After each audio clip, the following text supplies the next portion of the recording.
வணக்கம். இன்றைய முக்கிய நிகழ்வுகள். வாக்கு திருட்டை தடுக்க கோரி காங்கிரஸ் சார்பில் கையெழுத்து இயக்கம். புதுச்சேரியில் முன்னாள் முதலமைச்சர்கள் வைத்திலிங்கம், நாராயணசாமி ஆகியோர் துவக்கி வைப்பு. மதுபான கடைகளின் விற்பனை நேரத்தை குறைக்க வேண்டும். பாமகவினர் கலால் துறை அலுவலகத்தை முற்றுகையிட்டதால் பரபரப்பு.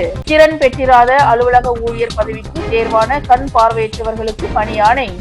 சட்டப்பேரவையில் முதலமைச்சர் ரங்கசாமி வழங்கினார். உயர்நீதிமன்ற தீர்ப்பின்படி 3 ஆண்டு காலம் நிலுவை சம்பளத்தை உடனே வழங்க வேண்டும். பின்கோ அனைத்து தொழிற்சங்கத்தினர் உள்ளாட்சித்துறை நோக்கி பேரணி ஆர்ப்பாட்டம். வாக்கு திருட்டை தடுத்திட புதுச்சேரியில் காங்கிரஸ் கட்சி சார்பில் கையெழுத்து இயக்கத்தை முன்னாள் முதலமைச்சர்கள் வைத்தியநாதன் எம்பி, நாராயணசாமி ஆகியோர் கையெழுத்திட்டு தொடங்கி வைத்தனர். இந்தியா முழுவதும் வாக்கு மோசடி பற்றி மக்கள் தெரிந்து கொள்ளவும் இந்திய தேர்தல் ஆணையம் 5 கோரிக்கைகளை நிறைவேற்றவும் 5 கோடி கையெழுத்துகள் பெற அனைத்து மாநிலங்களிலும் வாக்கு திருட்டு விழிப்புணர்வு பிரச்சாரம் கையெழுத்து பெறும் பணி துவக்கப்பட்டுள்ளது. அந்த வகையில் புதுச்சேரி அண்ணா சாலை அருகே காங்கிரஸ் கட்சி சார்பில் கையெழுத்து இயக்கம் தொடங்கப்பட்டது. நிகழ்ச்சிக்கு காங்கிரஸ் கட்சி மாநில தலைவரும் பாராளுமன்ற உறுப்பினருமான வைத்திலிங்கம் தலைமை தாங்கி வாக்கு திருட்டுக்கு எதிராக கையெழுத்திட்டு துவக்கி வைத்தார். இதில் முன்னாள் முதலமைச்சர் நாராயணசாமி, சட்டமன்ற உறுப்பினர் வைத்தியநாதன், முன்னாள் அமைச்சர்கள், முன்னாள் சட்டமன்ற உறுப்பினர்கள் மற்றும் காங்கிரஸ் கட்சியின் நிர்வாகிகள் கலந்து கொண்டு கையெழுத்திட்டனர். மேலும் பொதுமக்களிடமும் கையெழுத்து பெறப்பட்டது. புதுச்சேரியில் மதுபான கடைகளின் விற்பனை நேரத்தை குறைக்க வலியுறுத்தி பாமகவினர் கலால் துறை அலுவலகத்தை முற்றுகையிட்டு போராட்டத்தில் ஈடுபட்டனர். புதுச்சேரியில் உள்ள தேசிய நெடுஞ்சாலைகளில் உள்ள மதுபான கடைகளை மூட வேண்டும், புதுச்சேரி முழுவதும் உள்ள மதுபான கடைகளின் நேரத்தை குறைக்க வேண்டும் என்பன போன்ற கோரிக்கைகளை வலியுறுத்தி பாட்டாளி மக்கள் கட்சி மற்றும் வன்னியர் சங்கம் சார்பில் கண்டன ஆர்ப்பாட்டம் கொக்கு பார்க் சந்திப்பில் நடைபெற்றது. பாட்டாளி மக்கள் கட்சியின் மாநில துணை அமைப்பாளர் வடிவேல் தலைமையில் நடைபெற்ற கண்டன ஆர்ப்பாட்டத்தில் 100க்கும் மேற்பட்ட பாமகவினர் கலந்து கொண்டு கோரிக்கைகளை வலியுறுத்தி கண்டன கோஷங்களை எழுப்பினர். பின்னர் கொக்கு பார்க்கில் இருந்து ஊர்வலமாக சென்ற பாமகவினர் கலால் துறை அலுவலகத்தை முற்றுகையிட்டு கண்டன கோஷங்களை எழுப்பினர். இதனால் அங்கு சிறிது நேரம் பரபரப்பு நிலவியது. புதுச்சேரி பணியாளர் மற்றும் நிர்வாக சீர்திருத்த துறையின் கீழ் கண் பார்வையற்றோர்களுக்கான பிரத்யேகமாக ஒதுக்கப்பட்ட திறன் பெற்றிராத அலுவலக ஊழியர் பதவிக்கு நேரடி நியமனம் மூலம் தேர்வு செய்யப்பட்டவர்களுக்கு பணி ஆணையை முதலமைச்சர் ரங்கசாமி வழங்கினார். புதுச்சேரி அரசு பணியாளர் மற்றும் நிர்வாக சீர்திருத்த துறையின் கீழ் இளநிலை எழுத்தர் பதவிக்கான நேரடி நியமனத்திற்காக போட்டித் தேர்வு கடந்த 27/8/2023 அன்று நடத்தப்பட்டு அதில் தேர்வான 165 நபர்களுக்கு பணியாணை வழங்கப்பட்டது. அதன் தொடர்ச்சியாக அதில் ஏற்பட்ட 19 காலி பணியிடங்களை தற்போது காத்திருப்பு பட்டியலில் இருந்து 19 நபர்களுக்கு முதலமைச்சர் ரங்கசாமி சட்டப்பேரவையில் முதலமைச்சர் அலுவலகத்தில் இன்று பணியாணைகளை வழங்கினார். அதே போல புதுச்சேரி பணியாளர் மற்றும் நிர்வாக சீர்திருத்த துறையின் கீழ் கண் பார்வையற்றோர்களுக்கான பிரத்யேகமாக ஒதுக்கப்பட்ட திறன் பெற்றிராத அலுவலக ஊழியர் பதவியை நேரடி நியமனம் மூலம் நிரப்புவதற்காக 29/11/2021 அன்று அறிவிப்பு வெளியானது. 29/6/2025 அன்று செய்முறை தேர்வு நடத்தப்பட்டு 30/6/2025 அன்று முடிவு வெளியிடப்பட்டது. அதன் தொடர்ச்சியாக 13 நபர்களுக்கு முதலமைச்சர் ரங்கசாமி சட்டப்பேரவையில் உள்ள தனது அலுவலகத்தில் பணி ஆணைகளை வழங்கினார். இந்நிகழ்ச்சியின் போது சட்டப்பேரவை தலைவர் செல்வம், வேளாண் அமைச்சர் தேனி ஜெயக்குமார், பணியாளர் மற்றும் நிர்வாக சீர்திருத்தத்துறை அரசு செயலர் கேசவன், சார்பு செயலர் ஜெய்சங்கர் ஆகியோர் உடனிருந்தனர். சுற்றுச்சூழல் பாதுகாப்பு தூய்மை பேரணியை சட்டப்பேரவை தலைவர் செல்வம் தொடங்கி வைத்தார். புதுச்சேரி அரியாங்குப்பம் கொம்யூன் பஞ்சாயத்து சார்பாக 2 வார தூய்மை திருவிழா, சுத்தமான குடிநீர், சுற்றுச்சூழல் பாதுகாப்பு, தூய்மை பணி தொடர்பான நிகழ்ச்சிகள் நடைபெற்று வருகின்றன. இதன் ஒரு பகுதியாக விழிப்புணர்வு பேரணி நடைபெற்றது. தவளக்குப்பத்தில் தொடங்கிய பேரணியை ஆணையர் ரமேஷ் தலைமை தாங்கினார். உதவி பொறியாளர் நாகராஜன் முன்னிலை வகித்தார். இதில் சிறப்பு விருந்தினராக சட்டப்பேரவை தலைவர் செல்வம் கலந்து கொண்டு பேரணியை கொடியசைத்து துவக்கி வைத்தார். இதில் நேஷனல் உயர்நிலைப்பள்ளி மாணவ மாணவிகள், ஆசிரியர் பெருமக்கள் மற்றும் HR ஸ்கொயர் நிறுவன துப்புரவு ஊழியர்கள், அரியாங்குப்பம் கொம்யூன் பஞ்சாயத்து ஊழியர்கள் மற்றும் மணவழி தொகுதி பொறுப்பாளர்கள் பங்கேற்றனர். நிகழ்ச்சி ஏற்பாடுகளை வருவாய் ஆய்வாளர் பாலமுருகன், இளநிலை எழுத்தர் செழியன் ஆகியோர் சிறப்பாக செய்திருந்தனர். பாரத பிரதமர் நரேந்திர மோடியின் பிறந்த நாளை முன்னிட்டு மணவெளி சட்டமன்ற தொகுதியில் சட்டப்பேரவை தலைவர் செல்வம் நலத்திட்ட உதவிகளை வழங்கினார். புதுச்சேரி அரசு மகளிர் மற்றும் குழந்தைகள் மேம்பாட்டுத்துறை மூலம் முதலமைச்சரின் செல்வ மகள் திட்டத்தின் கீழ் பெண் குழந்தைகளுக்கு 50,000 ரூபாய் வைப்பு நிதி வங்கியில் செலுத்தும் திட்டத்தின் கீழ் 75 பெண் குழந்தைகளுக்கு 50,000 ரூபாய் வீதம் மொத்தம் 37,50,000 ரூபாய்.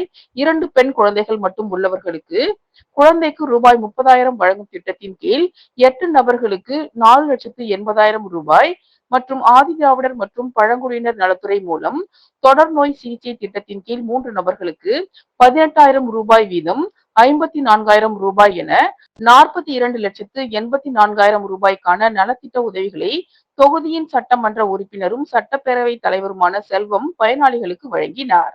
இந்நிகழ்ச்சியில் மகளிர் மற்றும் குழந்தைகள் மேம்பாட்டுத்துறை இணை இயக்குனர் ஜெயப்பிரியா, நல அதிகாரி நாகராஜ் மற்றும் அந்த பகுதி முக்கிய பிரமுகர்கள், மாவட்ட தலைவர் சுகுமார், கிருஷ்ணமூர்த்தி ரெட்டியார், தொகுதி தலைவர் லட்சுமிகாந்தன், பொதுக்குழு உறுப்பினர் தட்சிணாமூர்த்தி, சக்திபாலன், சக்திவேல், ராஜா, மாவட்ட துணைத் தலைவர் மணி, டாக்டர் ராஜ்குமார், சகாயராஜ், சரவணன், பச்சையப்பன், வீரபாலன், சிவா உள்ளிட்டவர்கள் கலந்து கொண்டனர். பாகூரின் கிரீன் வாரியர்ஸ் அமைப்பு சார்பாக முன்னாள் வனத்துறை அதிகாரி தலைமையில் பிரதமர் பிறந்தநாள் விழாவில் 750 மாற்றுத்திறனாளிகளுக்கு கவர்னர் நலத்திட்ட உதவிகளை வழங்கினார். பிரதமர் மோடியின் பிறந்தநாள் விழா பாகூர் கிராமத்தில் கிரீன் வாரியர்ஸ் இந்தியா அமைப்பின் சார்பில் முன்னாள் வனத்துறை அதிகாரி சத்தியமூர்த்தி ஐஎஃப்எஸ் தலைமையில் நடைபெற்றது. பாகூர் மூலநாதர் கோவிலில் தேச நலனுக்காக இடைவிடாத மகா ருத்ர யாகம் நடத்தப்பட்டது. இந்த யாகத்தில் இதற்காக 11 மந்திரங்கள் 1331 முறை வேத விற்பனர்களால் ஓதப்பட்டது. பின்னர் விஜயவர்த்தினி திருமண மகாலில் கிரீன் வாரியர்ஸ் இந்தியா அமைப்பு மற்றும் ஜிப்மர் மருத்துவமனை இணைந்து பிரதமர் மோடியின் 75வது வயதை கணக்கிட்டு 75 யூனிட் ரத்த தானம் வழங்கப்பட்டது. இதில் 300க்கும் மேற்பட்ட தன்னார்வலர்கள் கலந்து கொண்டு ரத்த தானம் வழங்கினர். தொடர்ந்து இந்நிகழ்ச்சியில் உலக நன்மை வேண்டி 750 பெண்கள் ஒரே வண்ணத்தில் புடவை அணிந்து விளக்கு பூஜை செய்தனர். விளக்கு பூஜையை துணைநிலை ஆளுநர் கைலாஷ்நாதனும் அவரது மனைவியும் துவக்கி வைத்தனர். அப்போது திடீரென ஆளுநரின் மனைவி தரையில் அமர்ந்து பெண்களோடு சாதாரணமாக விளக்கு பூஜையில் கலந்து கொண்டு சிறப்பு பூஜை செய்து வழிபாட்டில் ஈடுபட்டார். விளக்கு பூஜை முடியும் வரை துணைநிலை ஆளுநரும் அருகிலேயே அமர்ந்து பிரார்த்தனை செய்தார். பிரதமர் நலம் பெற வேண்டியும் உலக நன்மை வேண்டியும் இவர்கள் விளக்கு பூஜை செய்தனர். இது அங்கிருந்த அனைவரையும் ஆச்சரியத்தில் ஆழ்த்தியது. பின்னர் விளக்கு பூஜை முடிந்ததும் துணைநிலை ஆளுநரும் அவரது மனைவியும் நடந்து சென்று அனைத்து பெண்களுக்கும் நன்றி தெரிவித்தனர். தொடர்ந்து 750 மாற்றுத்திறனாளிகளுக்கு நலத்திட்ட உதவிகளை துணைநிலை ஆளுநர் கைலாஷ்நாதன் வழங்கினார். மேலும் மாற்றுத்திறனாளிகளில் குறைகளை அவர் கேட்டறிந்தார். அப்போது பேசிய மாற்றுத்திறனாளிகள் அரசு வேலைவாய்ப்பில் வேலை வழங்க வேண்டும், தொழில் தொடங்க கடன் வழங்க வேண்டும் போன்ற கோரிக்கைகளை வைத்தனர். இதனை கேட்டறிந்த ஆளுநர் மாற்றுத்திறனாளிகளின் கோரிக்கைகளை விரைவில் பரிசீலனை செய்து நடவடிக்கை எடுக்கப்படும் என உறுதியளித்தார். அப்போது நரிக்குறவர் இனத்தை சேர்ந்தவர்கள் துணைநிலை ஆளுநருக்கு பாசி மாலை அணிவித்தனர். இதனையும் அவர் ஏற்றுக்கொண்டார். புதுச்சேரி காரைக்கால் துருவ வெள்ளாளர் நலச்சங்கத்தின் சார்பில் 17ஆம் ஆண்டு மாணவ மாணவிகளுக்கு பரிசளிப்பு விழா நடைபெற உள்ளதாக சங்கத்தின் நிர்வாகிகள் தெரிவித்துள்ளனர். புதுச்சேரி மற்றும் காரைக்கால் துருவ வெள்ளாளர் நலச்சங்கத்தின் மாநில தலைவர் மோகன்ராஜ், பொதுச் செயலாளர் ரவி, பொருளாளர் அருள் செல்வம் ஆகியோர் கூட்டாக செய்தியாளர்களை சந்தித்தனர். அப்போது அவர்கள் கூறுகையில், துளுவ வெள்ளாளர் மாணவ மாணவிகள் கடந்த 10வது மற்றும் 12ஆம் வகுப்பு மற்றும் சிபிஎஸ்இ 10 மற்றும் 12ஆம் வகுப்பில் தேர்ச்சி பெற்ற அனைத்து மாணவ மாணவிகளுக்கும் மதிப்பெண் சான்றிதழ் அடிப்படையில் 17ஆம் ஆண்டு பரிசளிப்பு விழா மற்றும் ஊக்கப்பரிசு வழங்கும் விழா மற்றும் நலத்திட்ட உதவிகள் வழங்கும் விழா என முப்பெரும் விழா ஜெயராம் திருமண நிலையத்தில் வருகிற அக்டோபர் மாதம் 2ஆம் தேதி நடைபெற உள்ளது என்றும், இதில் மாணவ மாணவிகள் தங்களின் சான்றிதழ்களை பதிவு செய்து பரிசுகளை வாங்கிச் செல்ல வேண்டும் எனவும் தெரிவித்தனர். மேலும் இதில் சங்கத்தின் நிர்வாகிகள் உடனிருந்தனர். பிரதமர் நரேந்திர மோடி பிறந்தநாளை முன்னிட்டு வணிக பிரிவு தலைவர் சத்யராஜ் தலைமையில் முதலியார்பேட்டை தொகுதியில் நலத்திட்ட உதவிகள் வழங்கப்பட்டன. பாரத பிரதமர் நரேந்திர மோடி பிறந்தநாளை முன்னிட்டு பாஜகவினர் புதுச்சேரி மாநிலம் முழுவதும் பல்வேறு இடங்களில் நலத்திட்ட உதவிகளை வழங்கி கொண்டாடினர். அதன் ஒரு பகுதியாக முதலியார்பேட்டை தொகுதியில் மாநில வணிக பிரிவு தலைவர் சத்யராஜ் தலைமையில் தொகுதிக்கு உட்பட்ட வைத்தியலிங்க செட்டியார் வீதி, ராமலிங்கர் வீதி, பூந்தோட்ட வீதி, பட்டம்மாள் நகர் உள்ளிட்ட பகுதிகளில் வீடு வீடாக சென்று நலத்திட்ட உதவிகள் வழங்கப்பட்டது. இந்நிகழ்ச்சியில் நகர மாவட்ட துணைத் தலைவர் சின்னத்தம்பி, மாநில வணிக பிரிவு துணைத் தலைவர் சிவகுமார், பாஜக மூத்த நிர்வாகி பச்சையப்பன், நகர மாவட்ட விவசாய அணி தலைவர் பிரகாஷ், தொகுதி வணிக பிரிவு தலைவர் துரை, இந்து முன்னணி ராஜா, பொதுச் செயலாளர் மேகநாதன், கிளை தலைவர்கள் மீனாட்சி சுந்தரம், ஜெயராஜ், நாராயணன், முருகன், சீனிவாசன் உள்ளிட்ட பாஜகவினர் பலரும் கலந்து கொண்டு சிறப்பித்தனர். சென்னை உயர்நீதிமன்ற தீர்ப்பின்படி தொழிலாளர்கள் மற்றும் ஊழியர்களுக்கு வழங்கப்பட வேண்டிய 3 ஆண்டு கால நிலுவை சம்பளத்தினை உடனே வழங்க கோரி ஸ்பின்கோ அனைத்து தொழிற்சங்கத்தினர் உள்ளாட்சித்துறை நோக்கி பேரணி ஆர்ப்பாட்டத்தில் ஈடுபட்டனர். சென்னை உயர்நீதிமன்ற தீர்ப்பின்படி தொழிலாளர்கள் மற்றும் ஊழியர்களுக்கு வழங்கப்பட வேண்டிய 3 ஆண்டு கால நிலுவை சம்பளத்தினை உடனே வழங்க வேண்டும். ஓய்வு பெற்ற தொழிலாளர்கள் மற்றும் ஊழியர்களுக்கு உடனே பணிக்கொடை வழங்க வேண்டும். 58 வயது முடித்தவர்களுக்கு பென்ஷன் வழங்க வேண்டும். ஸ்பின்கோ ஆலைக்கு சொந்தமான இடத்தினை குறைந்த விலைக்கு விற்று இழப்பீடு செய்த அதிகாரிகள் மீது துறை ரீதியில் நடவடிக்கை எடுக்க வேண்டும். பணியில் உள்ள 175 தொழிலாளர் ஊழியர்களின் பணி பாதுகாப்பை உறுதி செய்ய வேண்டும் என வலியுறுத்தி ஸ்பின்கோ அனைத்து தொழிற்சங்கம் சார்பில் தொடர் போராட்டங்கள் நடத்தப்பட்டு வருகின்றன. இந்நிலையில் இன்று சென்னை உயர்நீதிமன்ற தீர்ப்பின்படி தொழிலாளர்கள் மற்றும் ஊழியர்களுக்கு வழங்கப்பட வேண்டிய 3 ஆண்டு கால நிலுவை சம்பளத்தினை உடனே வழங்க வேண்டும் உள்ளிட்ட பல்வேறு கோரிக்கைகளை வலியுறுத்தி ஸ்பின்கோ அனைத்து தொழிற்சங்கம் சார்பில் 100க்கும் மேற்பட்ட ஊழியர்கள் உள்ளாட்சித்துறை நோக்கி பேரணி ஆர்ப்பாட்டத்தில் ஈடுபட்டனர். அண்ணா சிறையில் இருந்து தொடங்கிய பேரணியின் போது ஊழியர்கள் கோரிக்கைகள் அடங்கிய பதாகைகளை கையில் ஏந்தியவாறு முக்கிய வீதிகளின் வழியாக சென்று உள்ளாட்சித்துறை அலுவலகத்தின் முன்பு ஆர்ப்பாட்டத்தில் ஈடுபட்டனர். புதுச்சேரி அரசு துறையில் 28 கோடியே 89 லட்சம் ரூபாய் கையாடல் செய்யப்பட்டுள்ளதாக இந்திய கம்யூனிஸ்ட் கட்சி மாநில செயலாளர் சலீம் குற்றம் சாட்டியுள்ளார். இது குறித்து இன்று அவர் வெளியிட்டுள்ள அறிக்கையில், மத்திய தணிக்கை கணக்கு குழுவின் புதுச்சேரி மாநிலத்திற்கான அறிக்கை இப்போது வெளிவந்திருப்பதாகவும் அதில் மாநில அரசின் மீதான மொத்த கடன் ரூபாய் 13,084 கோடியாக உயர்ந்துள்ளது என்பது அதிர்ச்சி தகவலாக இருக்கிறது என்றும், மேலும் 423 கோடியே 61 லட்சம் பயன்படுத்தாமல் இருக்கிறது என்ற தகவலும் பேரதிர்ச்சியாக உள்ளதாகவும், ஆரம்ப சுகாதார மருத்துவ நிலையங்கள் மேம்படுத்தப்படவில்லை.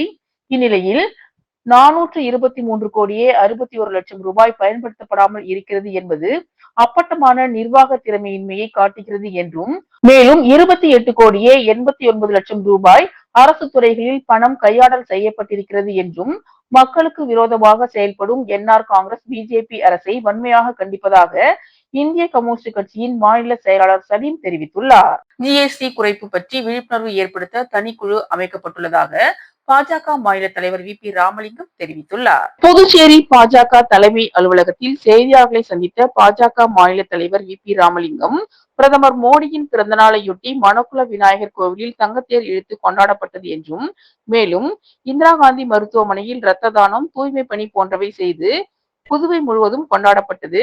இந்த தீபாவளியை முன்னிட்டு பாரத பிரதமர் போனஸ் அறிவித்துள்ளதாகவும், 4 பிரிவுகளாக இருந்த ஜிஎஸ்டி தற்போது 2 பிரிவுகளாக குறைக்கப்பட்டுள்ளது என்றும், வருகிற செப்டம்பர் 22ஆம் தேதி முதல் இந்த சட்டம் அமல்படுத்தப்பட உள்ளது என்றும், மகளிர்கள் சேமிப்புக்காக ஜிஎஸ்டி செப்டம்பர் 18 சலுகை வழங்கப்பட உள்ளதாகவும், வரி குறைப்பு பற்றி பொதுமக்களுக்கும் வியாபாரிகளுக்கும் விழிப்புணர்வு ஏற்படுத்தவும், மக்களிடம் பரப்புரை செய்யவும் அகில இந்திய அளவில் 10 குழுக்கள் நியமிக்கப்பட்டுள்ளது என்றும், அதே போன்று புதுச்சேரி மக்களிடம் பரப்புரை செய்ய செல்வ கணபதி எம்பி தலைமையில் 5 குழுக்கள் அமைக்கப்பட்டுள்ளதாகவும், இந்த குழுக்கள் மூலம் மாவட்டம், தொகுதிகள் வாரியாக குழுக்கள் அமைத்து விளம்பரங்கள் செய்தல், பதாகைகள் ஏந்தி விழிப்புணர்வு ஏற்படுத்துதல் உள்ளிட்டவைகள் செய்யப்பட உள்ளது என்றும், மேலும் பாஜக அமைச்சர் ஜான்குமாருக்கு இலாக்கா வழங்குவது தொடர்பாக பேசியுள்ளதாகவும், அடுத்த வாரம் இலாக்கா ஒதுக்கப்படும் என்றும் அவர் தெரிவித்தார். புதுச்சேரி செல்லிப்பட்டு சங்கராபரணி ஆற்றங்கரையில் சாலை மேம்படுத்தும் பணிகளை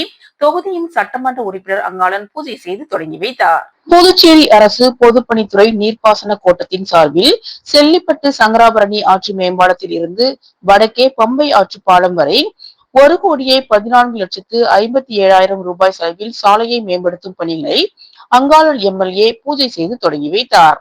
புதுச்சேரி செல்லிப்பட்டு சங்கராபரணி ஆற்றின் வலது கரையில் செல்லிப்பட்டு மேம்பாலத்தில் இருந்து வடக்கே பம்பை ஆற்று பாலம் வரை உள்ள ஆற்றங்கரை சாலை பல ஆண்டுகளாக சீரமைக்கப்படாமல் குண்டும் குழியுமாக ஆற்றங்கரை சேதம் அடைந்தும் வாகன போக்குவரத்திற்கு லாயக்கற்ற நிலையில் இருந்து வந்தது. இந்நிலையில் புதுச்சேரி அரசு பொதுப்பணித்துறை நீர்ப்பாசன கோட்டத்தின் சார்பில் 1,14,57,000 ரூபாய் செலவில் சாலையை மேம்படுத்தும் பணிக்கான பூமி பூஜை விழா இன்று காலை நடைபெற்றது. விழாவிற்கு திருபுவனை தொகுதியின் எம்எல்ஏ அங்காளன் தலைமையேற்று பூஜை செய்து பணிகளை தொடங்கி வைத்தார்.